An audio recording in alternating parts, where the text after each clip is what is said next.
One of the first things that you do when you get a home usually is that you get a home inspection. And you go in and you get the home inspected to make sure that everything is working correctly as it should. You make sure that the dishwasher is working, the electricity is done right, there's no hidden mold anywhere.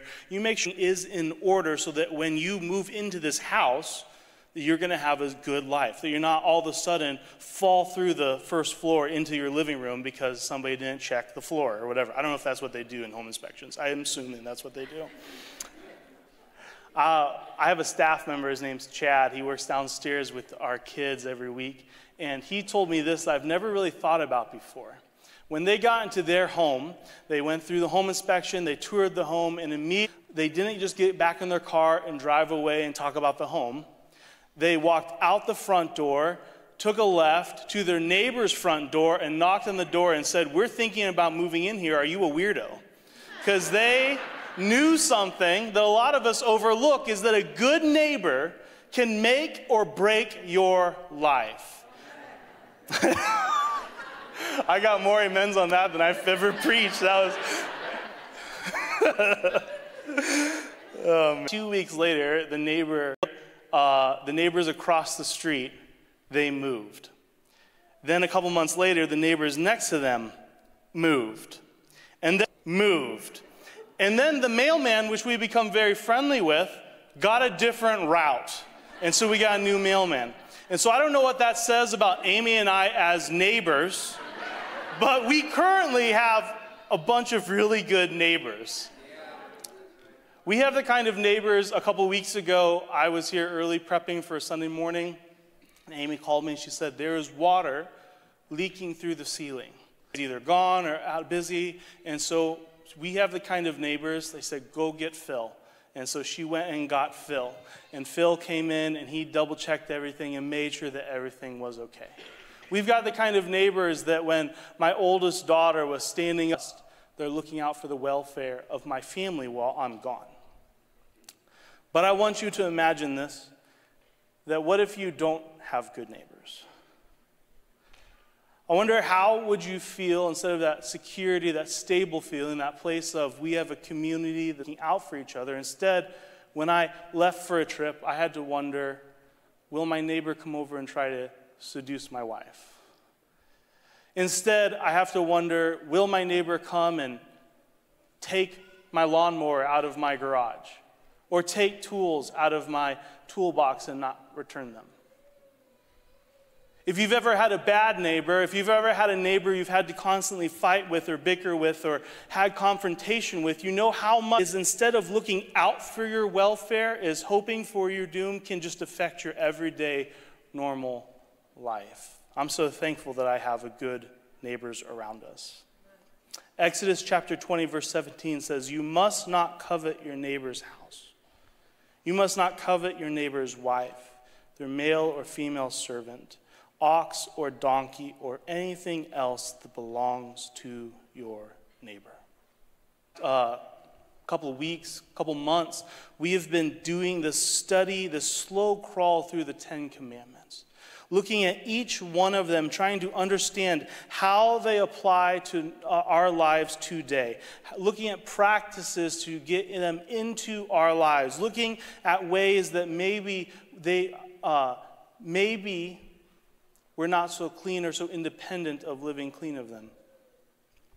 And so today, 10, you must not covet your neighbor's house. Just to recap really quick, 1 through 4, Commandments 1 through 4, they instruct us in our relationship with God. You have one God, worship that one God, speak reverently and fearfully of that God, and then have right relationship with God through rest and worship and delight. And then you get Commandments 5 through 9 that guides us in our relationship towards others, living rightly and indirectly. But 10 is different from all the other previous 9 because 10 is the one that addresses and works on our heart behind all the activities and the actions going on in our life. And so the first thing we ask is, what is coveting? Coveting in and of itself is not an action. Coveting is the internal condition of your heart. Coveting, when it's cultivated and given attention and allowed to persist in our lives, eventually it will become in action. But coveting in and of itself is simply boiled down to wanting something. Coveting is desire. But not all desire is wrong, though. I woke up today, and I woke up wanting to go back to bed. And right after that, I wanted a hot shower, and I wanted a hot cup of coffee. There's nothing sinful in that. Perhaps you've come home from a long day of work, and you've just wanted a good meal. You've wanted a kiss from your wife or a hug from your kids. Perhaps as we've gone through the 10 Commandments, you've realized that you've wanted to live a life more in alignment with their teaching. Not all desire is wrong or bad. So when we get to coveting, there's something different about it that changes. Desire that is sinfully disordered and needs redirecting. Coveting is wanting something that's not yours to have. Coveting is a lie that says that if we have that, then I will be happy. Coveting is cousins to jealousy, which is saying, I only want this because you have that. Internally, I am a competitive person. Externally, I'm not. But internally, I'm always in competition with the people around me. I'm always in competition of either walking faster or getting there quicker. I'm the kind of person that when I'm driving, I have to, I don't stop myself as much as I should from changing lanes to get around people. If I'm on the highway going down 90 towards Chicago, I switch. Car behind me is now in front of me. So I switch lanes again, and now that car behind me is in front of me. And I get frustrated, not because I'm getting slow, but because they're beating me. I'm the kind of person on a long trip where we pull over because the kids are screaming and they need to go to the bathroom, and I think about all the cars I passed, and now they're passing me because I stopped here.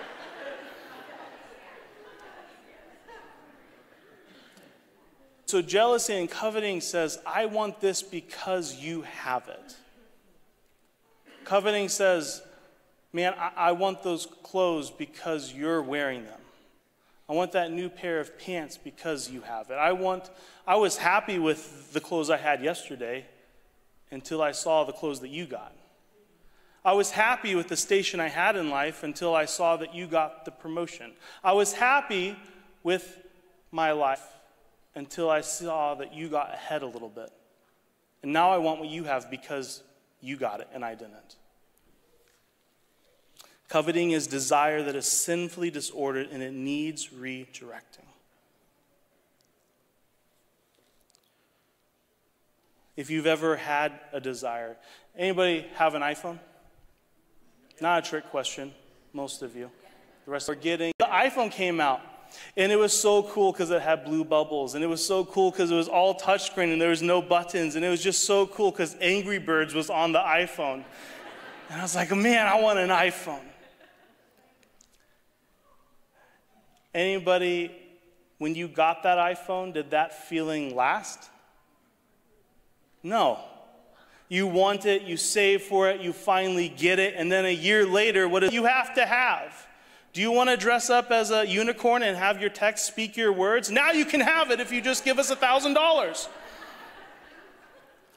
We realize that desire is never satisfied when you get it. Desire is only satisfied when you get more.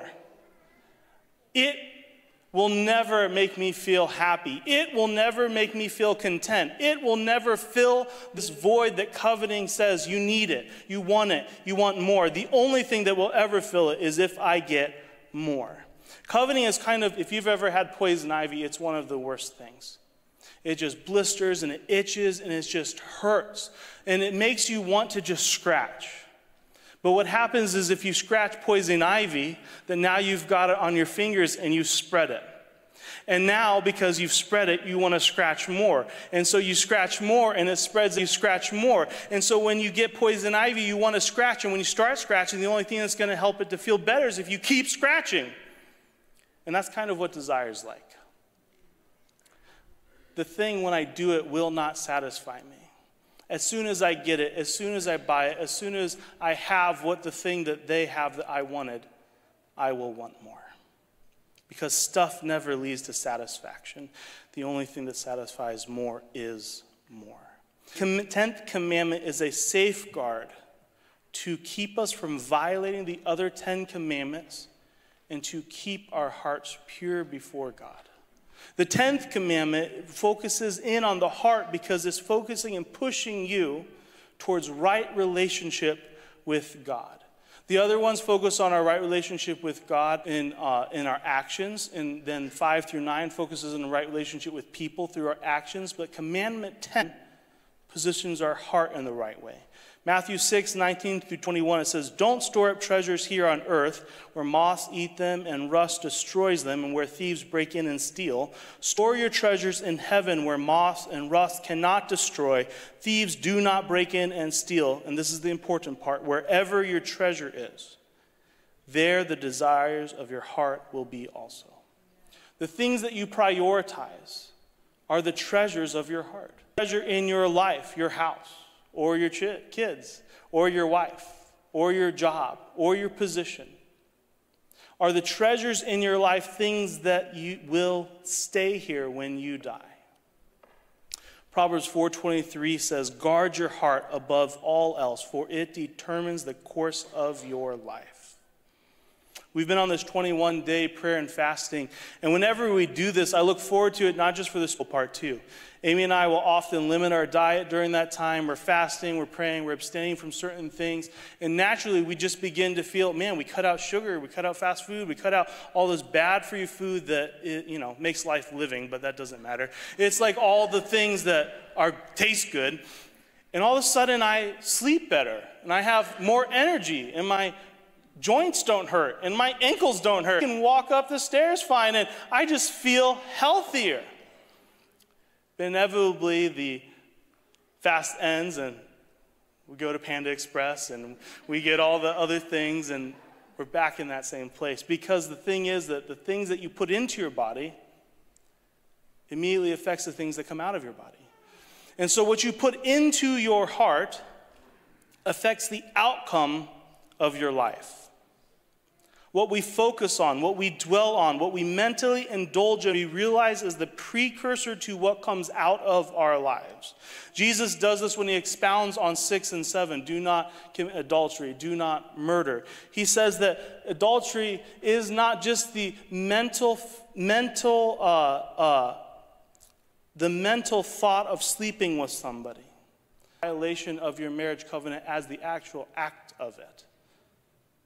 When he talks about the 6th command, do not murder, he talks about how just simply thinking about somebody driving off a cliff is as bad, is murder, as much as committing the action. Because it's just the precursor to what comes out of our lives. All the commandments do this. They point to first an internal thing going on, a personal thing going on just with you. Am I keeping a pure heart? Am I worshiping God purely? And it begins with you. But all of the commandments, when we violate them or live in lives in accordance to them, they naturally spill out into the lives of other people. A couple of weeks ago, my wife and I were at IKEA.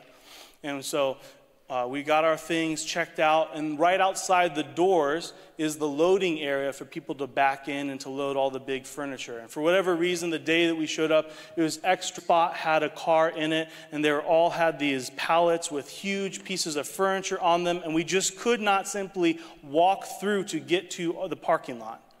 And so there was a particularly large pallet with huge boxes on it that we could not see past. It was blocking the exit for us to walk through to get to the parking lot. And so I began to push the car out of the way. And as soon as I began to push the car, I hear this, "No, stop! Ow, stop!" on the other side. And I stopped, and I'm leaning against the box on the other side that I just did not see. And I was pushing her over with the cart on top of her. In Jesus' name, get out of the way.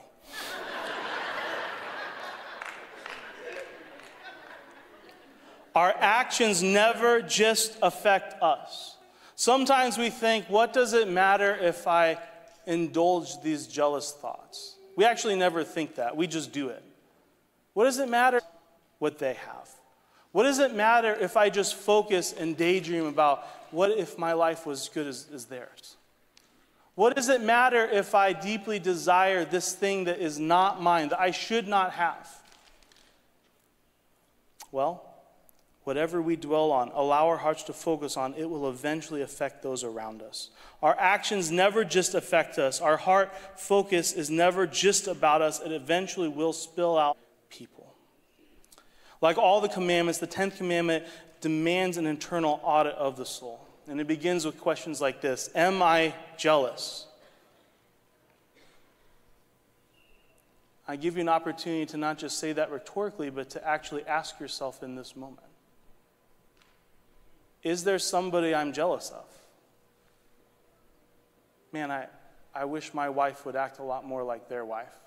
My kids would treat me like, I wish I had kids like that. If people spoke about me like this, if people treated me like they treated him, life would be better.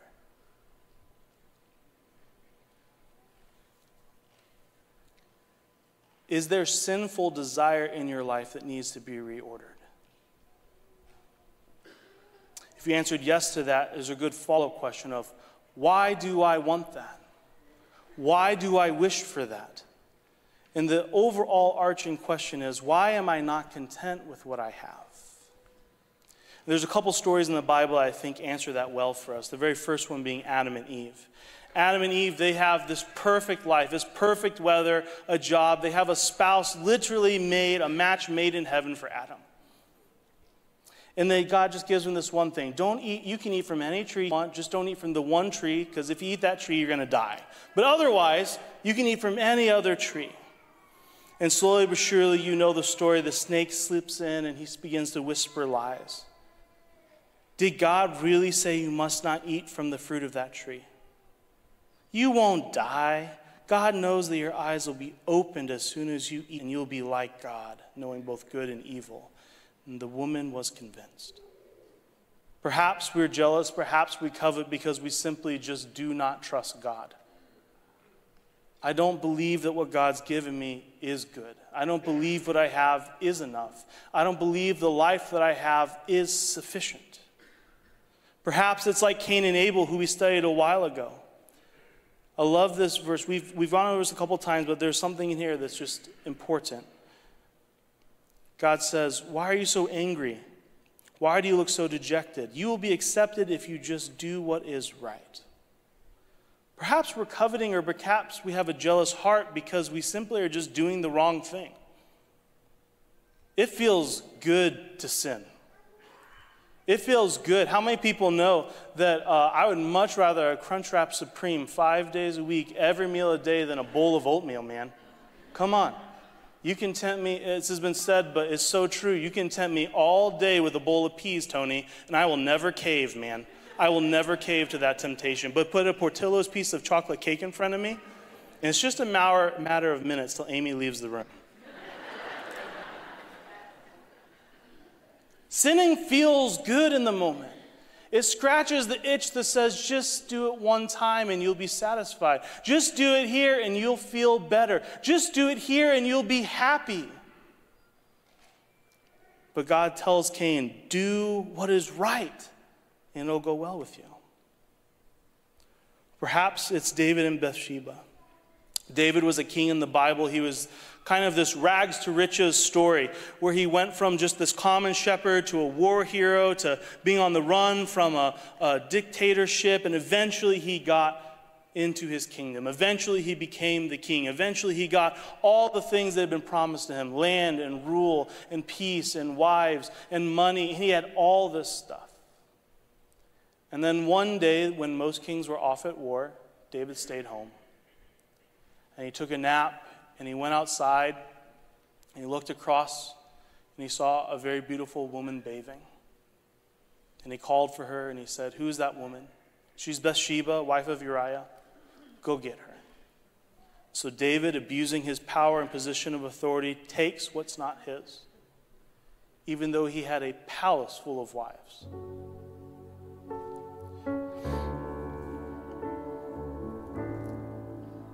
And so maybe we are jealous and maybe we covet because we're simply not content with what we have.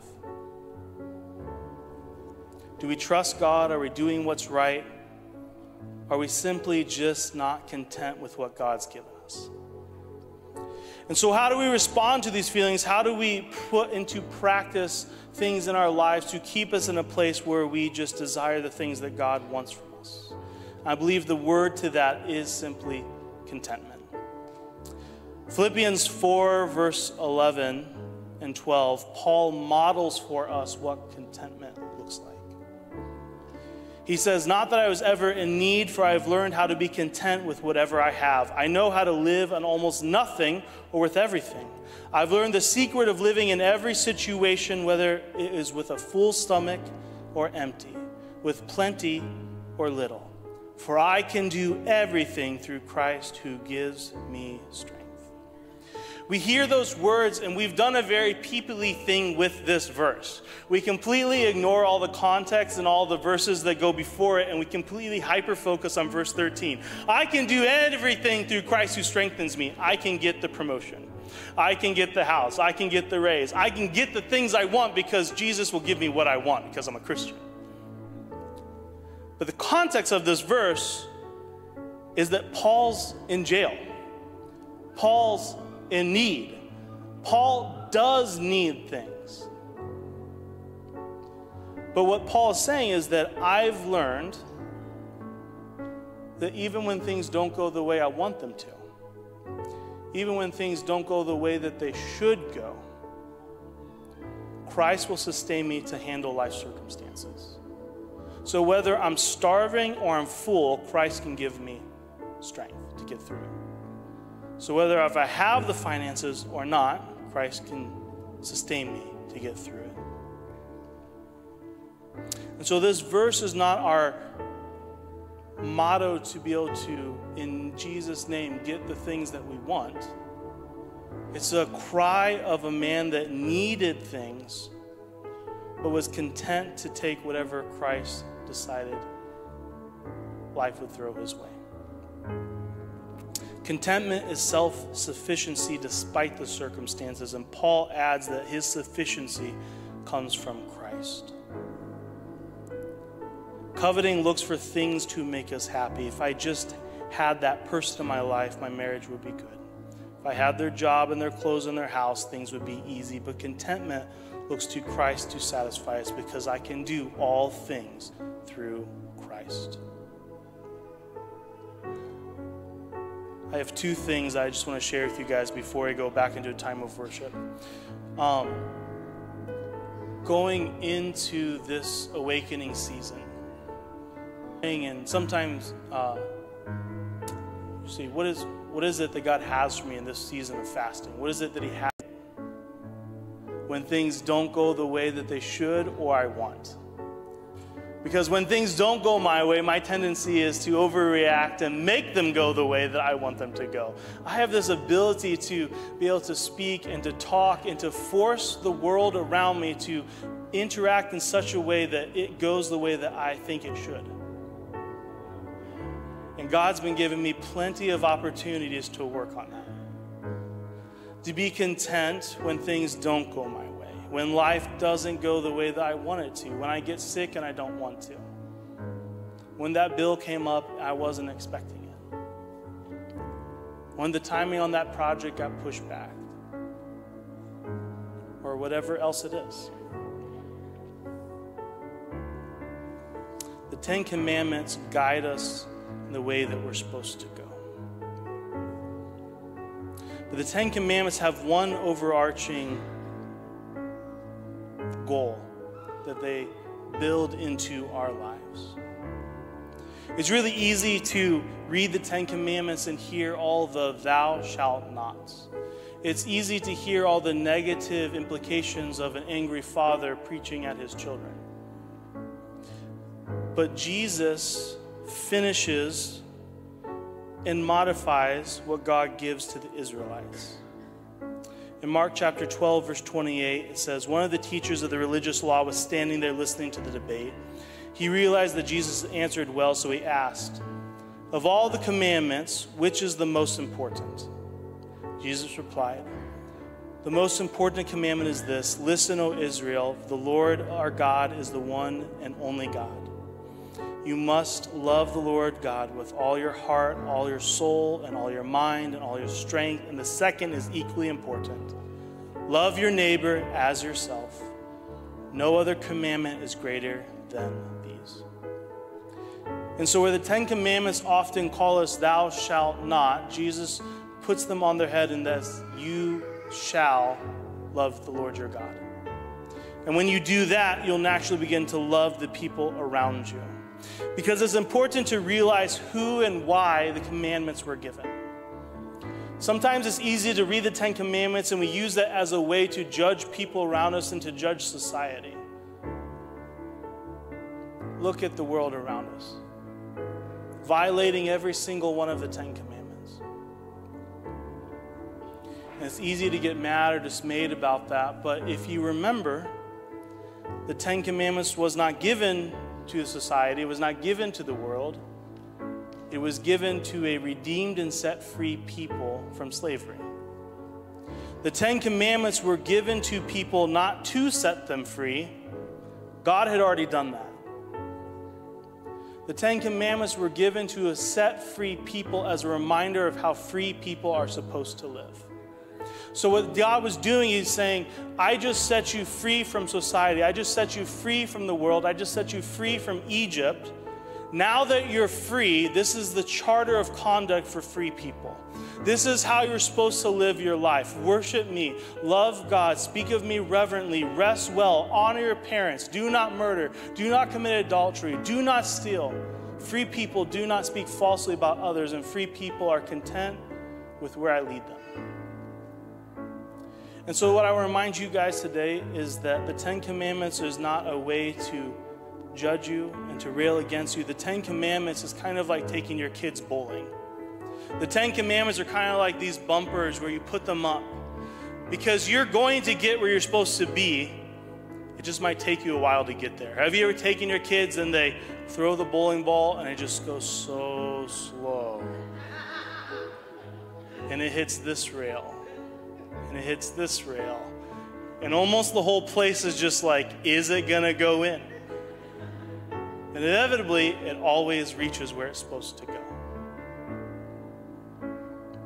On the other end, there's some times where we don't have the rails and you go bowling, you know, there's one left and you need it to catch the spare and you throw it and you miss it by a hair and put it in the gutter. The Ten Commandments are guardrails to keep free people going the route they're supposed to go. It just keeps us where we're supposed to be. You are already set free. You are already loving people. The Ten Commandments just remind us of what that looks like. Remind us of how free people who love God and love others are supposed to act. It keeps us moving forward, growing in love, first for God and secondly for others. Would you stand with me, church? We're going to go back into a time of worship, and in a little bit we're going to conclude today's service with communion. But I just want to read Psalms 19 over you as we go into this worship. Randy, we can go to worship lighting, please.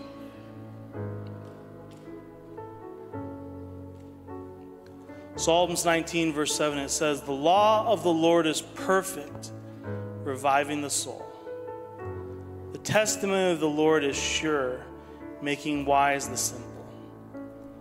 The precepts of the Lord are right, rejoice in the heart. The commandment of the Lord is pure, enlightening the eyes.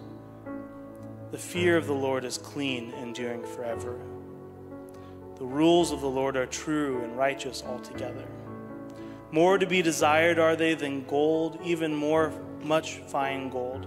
Sweeter also than honey and drippings of the honeycomb. Moreover, by them is your servant warned, and in keeping them there is great reward. Who can discern his errors? Declare me innocent from hidden faults.